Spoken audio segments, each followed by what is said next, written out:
folks try to get out of town, and that makes these fires burn and burn and burn in a big-time way.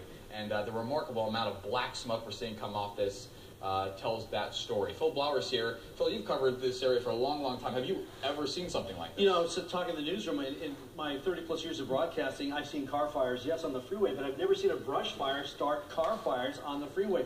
And Andrew, you're absolutely right. A lot of this black smoke that we're seeing is also rubber. One of the things you mentioned about perhaps a projectile or something going across the freeway, that would have been likely a tire or something exploding. There's also the chance that maybe in case of this boat that we're seeing here, there could be propane involved here. Many of these vehicles, as you're mentioning, probably going to the desert, the high desert, or perhaps even Las Vegas for the weekend. I'm looking at that, I don't know if it's a hotel shuttle van or a party bus that you pointed out there at the toward the bottom of your screen. You know that it has extra large gas tanks in it. At some point, it may be in jeopardy here. At last count of this general picture here, we counted, I believe, 8 or 9 vehicles that were involved. And further down the freeway, there's actually the car transporter. We saw that on fire as well. One poor firefighter had an extinguisher. He was trying to get it out, and he got turned away because of the extreme heat and flame here. But yeah, I've never seen anything like this, and people were wondering, well, where are the firefighters here? They've got their hands full also trying to keep this thing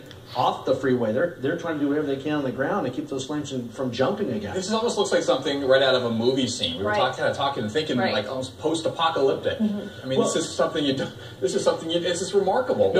And we did hear that there are some burn injuries. Now, we continue to look at this picture. We don't know where these drivers are. I mean, we've been trying to watch this to see if people have been running away, and here you go. Look at this drop. Phil, I mean, make another one. Look at that. That's something you don't see. I mean, they don't ever make these drops right in the middle of the freeway. That's pretty remarkable. No, and again, you have to remember that at the beginning of this, an hour and a half ago, these cars were stopped by the CHP because the flames had started to jump the freeway. This is something that they would do automatically, but I don't think anybody ever expected this to happen. You almost see like little explosions. You guys saw one on the left side there a moment ago.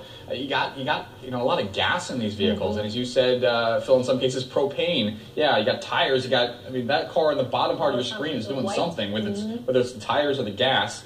You got that fire there. You got one fire 200 feet back, and then you got this remarkable amount of traffic backing up for miles and miles. Here's another drop as you're trying to knock out these flames on these vehicles.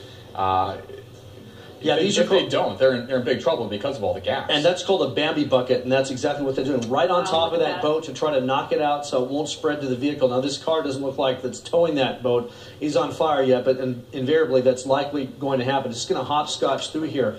The other thing that we saw just briefly in the picture to the right, we saw how close those flames now are coming back down the hillside. It appears very close to the cars once again. So obviously this is an out-of-control situation. They're doing the best they